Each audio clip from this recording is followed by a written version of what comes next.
Assalamu alaikum viewers, I am Sada Chaudhary here, and today we will discuss how can we add and subtract complex numbers, or in other words, how can we apply operations on complex numbers, and also done exercise 2.6 of chapter number 2, real and complex numbers, and this exercise is the last exercise of this chapter.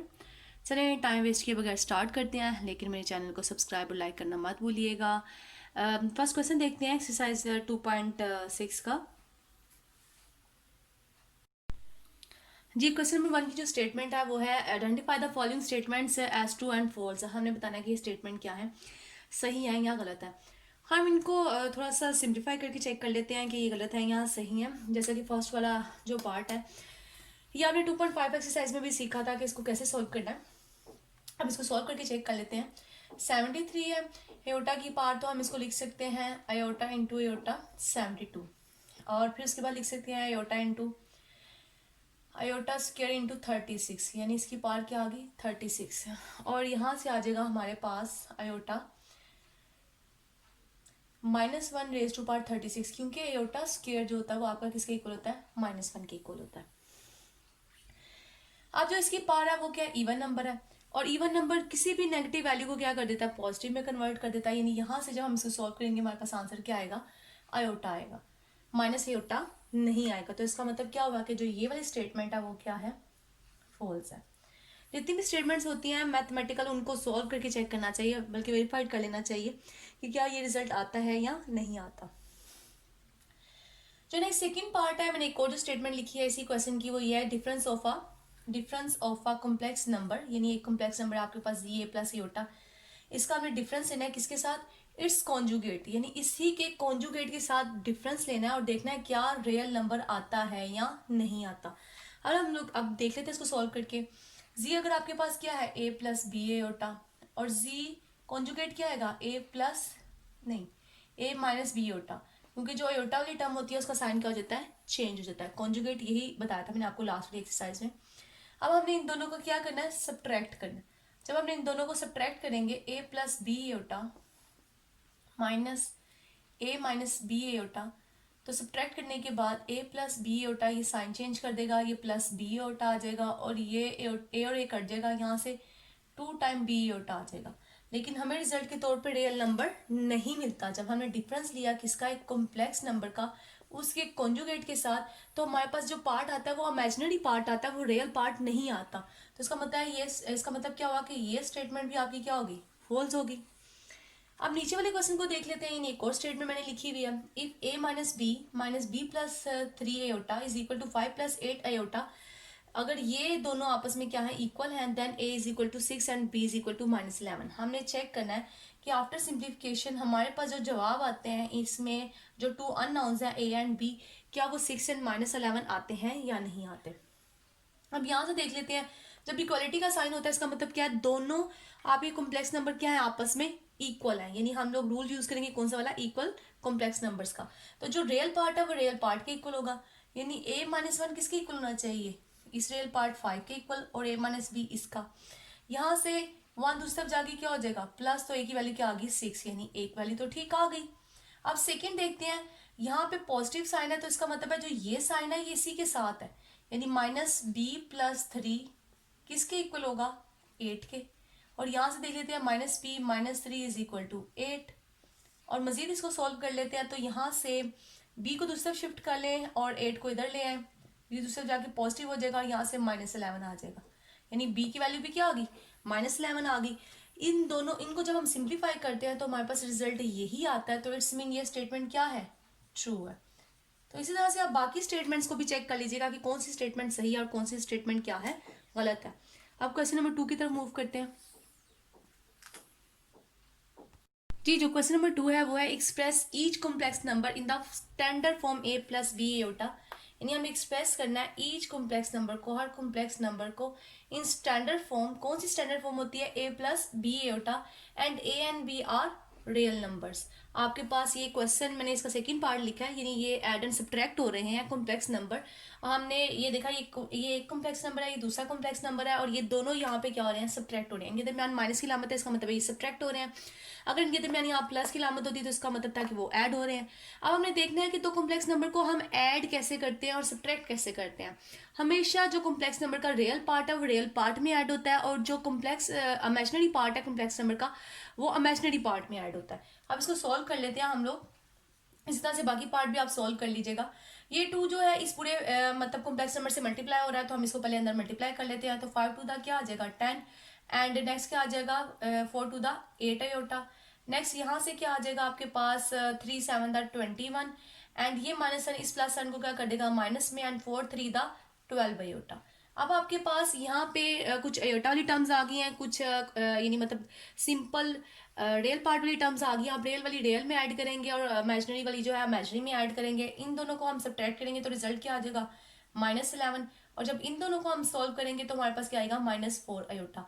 तो ये इंतहाई simplest question है जिनको हम लोग यानी solve करते हैं ऐड एंड सब्ट्रैक्ट वाला जो मेथड है, जिसमें रियल पार्ट को रियल पार्ट में और इमेजिनरी पार्ट को इमेजिनरी पार्ट में क्या करना है ऐड।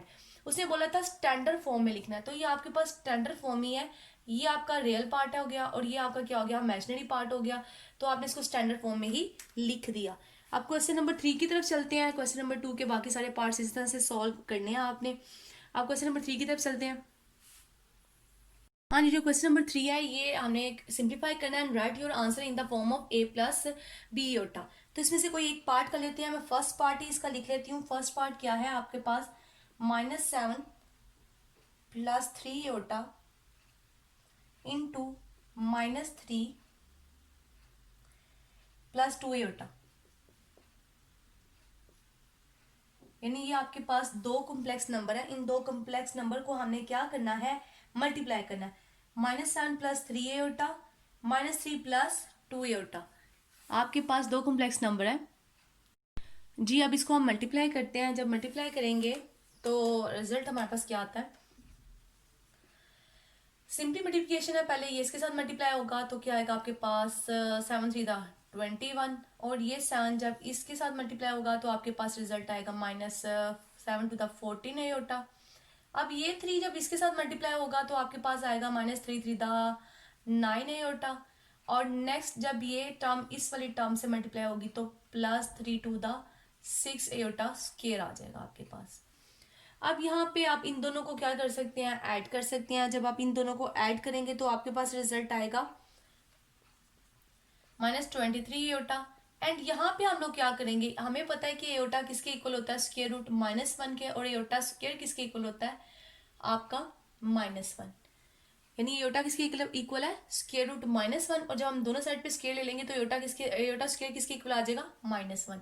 अब यहाँ पे हम लोग क्या कर देंगे -1 लिख देंगे। 21 -23 एयोटा यहाँ से -6 हो जाएगा।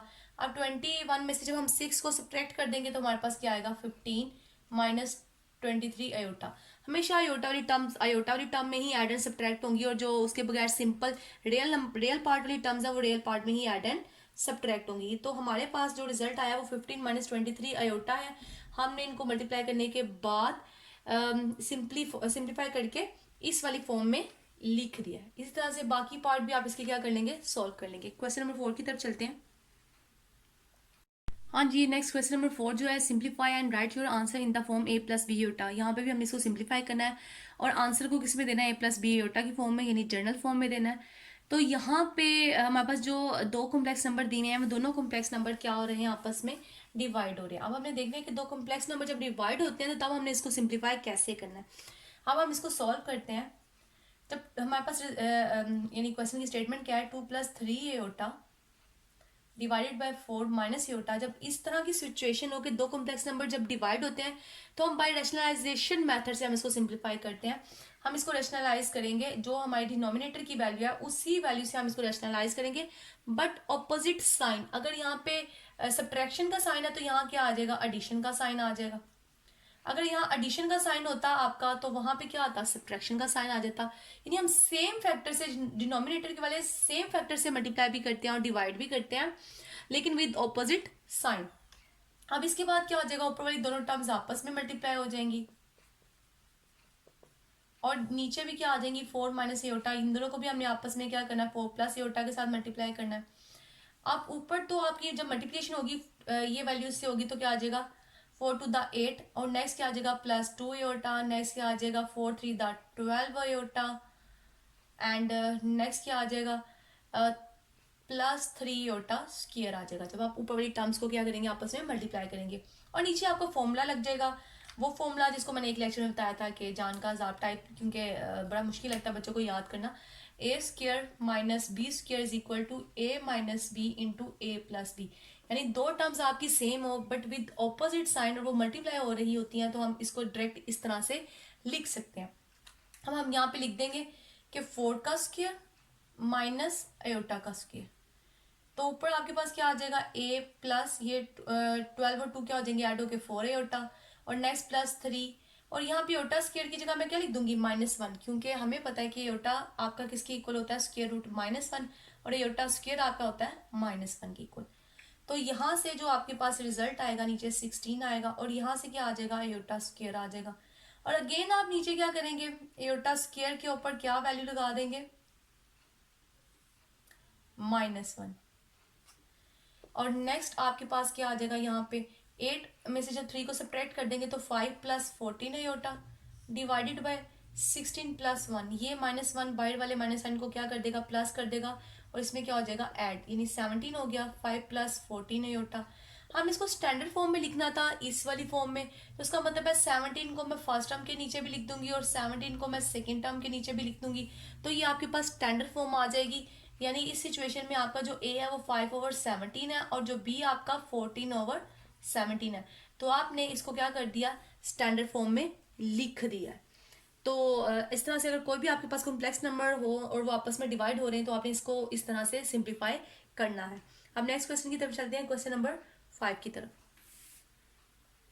जी, जो क्वेश्चन नंबर 5 की स्टेटमेंट है वो आपके पास है कैलकुलेट z कॉन्जुगेट आपने निकालना है, z प्लस z कॉन्जुगेट निकालना है, z minus z conjugate and z multiply z conjugate निकालना है, ये सारे पार्ट्स निकालने हैं। मैंने इसका सेकंड पार्ट लिख दिया। सेकंड पार्ट आपके पास जो z कॉम्प्लेक्स नंबर है वो 2 + एयोटा है।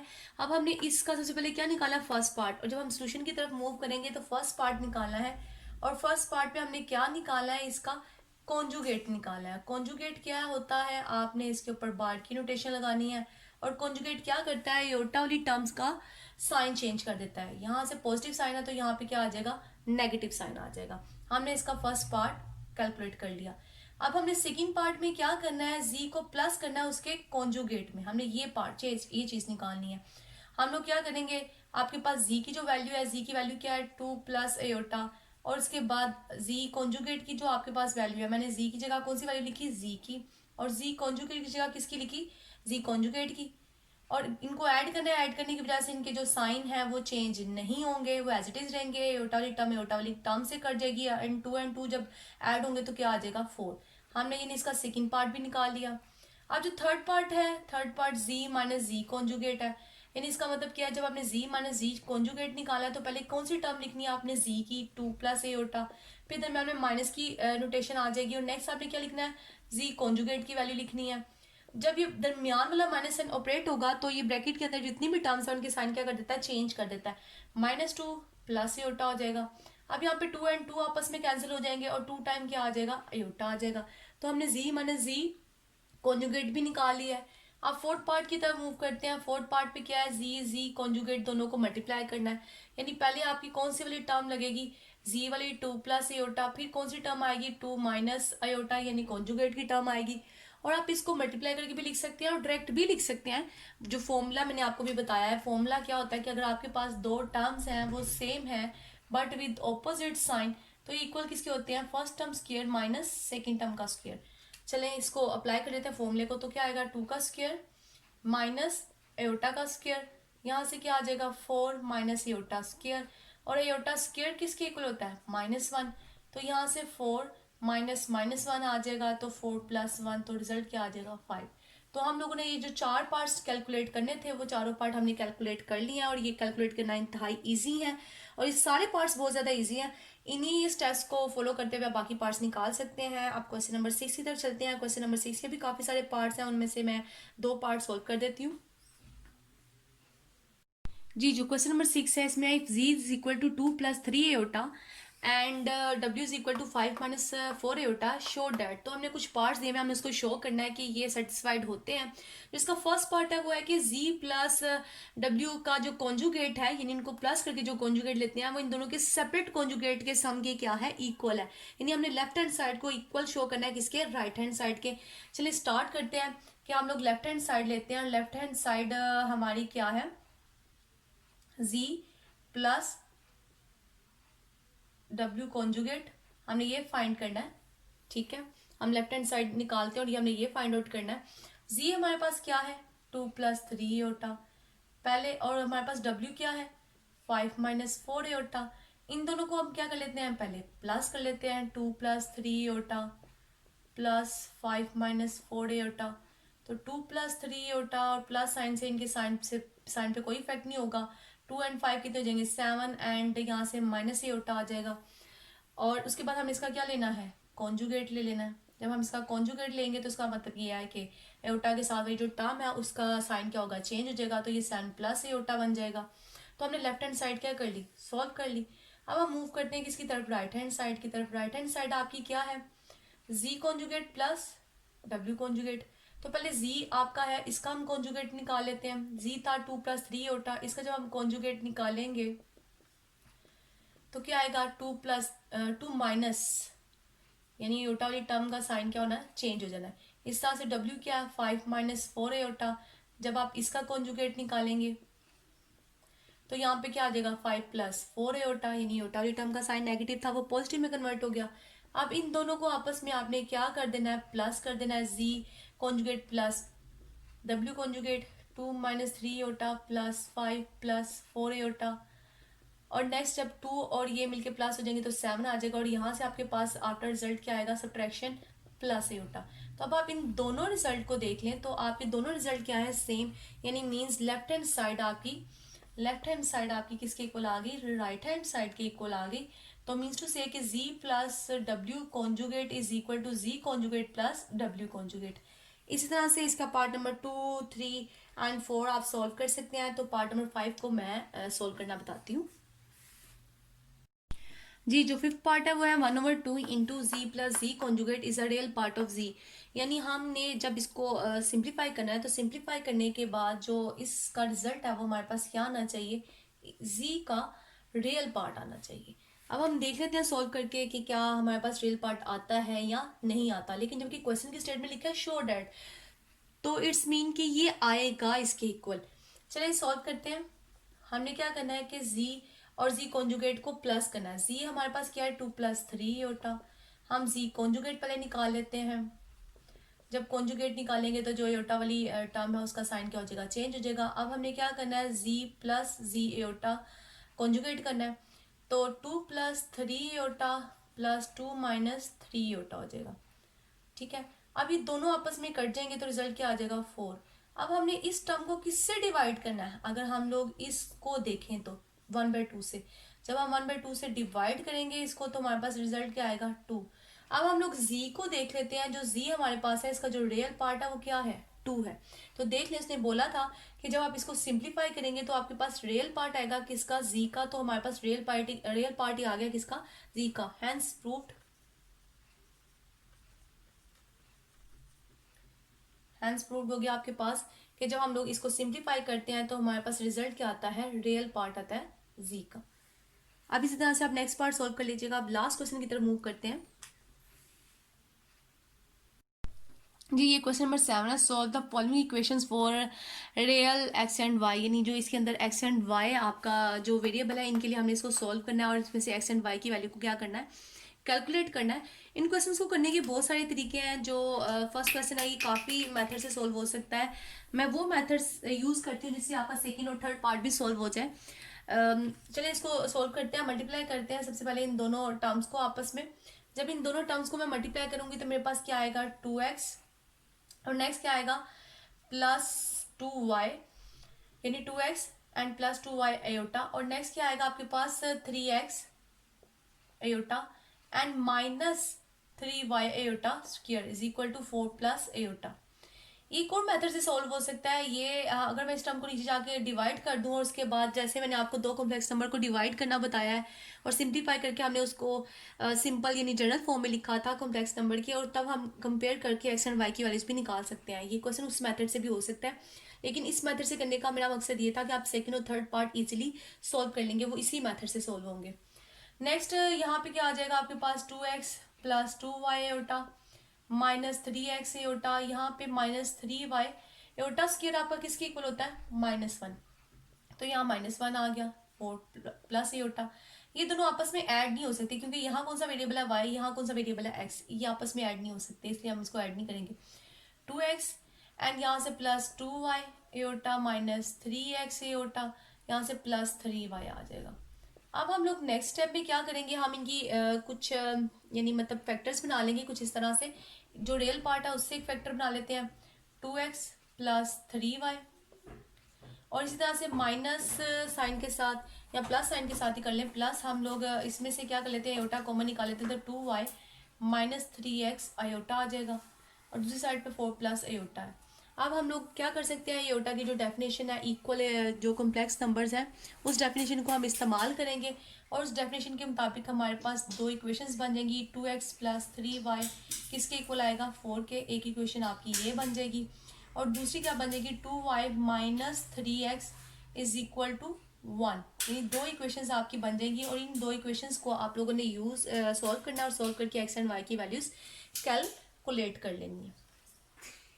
अब मैं अगर थोड़ा सा इसको अरेंज करना चाहूँ तो मैं इसको -3x प्लस 2y भी लिख सकती हूँ, और इस वाली को मैं इक्वेशन 2 कह देती हूँ, ताकि आपको ये दोनों इक्वेशंस को आपस में कंपेयर करना और सॉल्व करना क्या रहे, इजी रहे। अगर मैं मल्टीप्लाई करूँ इक्वेशन जो 1 है इसको 3 से, और इक्वेशन 2 को 2 से multiply, equation 1 by 3 and equation 2 by 2, मैं ये कोफिशिएंट्स इनके सेम करना चाहती हूँ एक्स के, ताकि मैं इनको बाद में ऐड करने के बाद कट आउट कर सकूँ। तो यहाँ पे जब हम इसको मल्टीप्लाई करूँगी 3 से तो क्या आएगा, 3 to the 6x plus 3 3 the 9y is equal to 4 3 the 12। ये आपकी इक्वेशन नंबर 3 आ गई। इस तरह से इस इक्वेशन को जब मैं 2 से मल्टीप्लाई करूँगी तो क्या आएगा, -6x plus 2 to the 4y is equal to 2। तो ये इक्वेशन क्या आ गई आपकी, 4 आ गई। अब मैं इक्वेशन 2 और 3 को क्या 3 एंड 4 को क्या कर दूंगी, ऐड कर दूंगी। एडिंग इक्वेशन 3 एंड 4, इन दोनों को जब मैं ऐड करती हूँ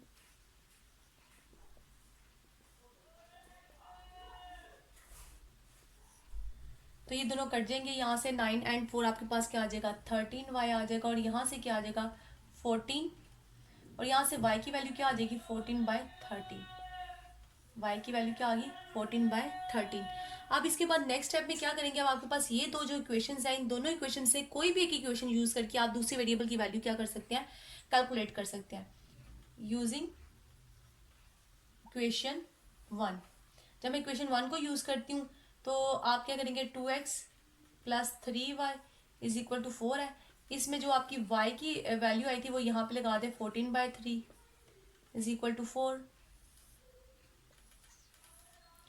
अब नेक्स्ट जब हम इसको सिंप्लीफाई करेंगे तो आपस में ये कटिंग तो होती नहीं है, तो क्या आएगा 2x प्लस 14 3 था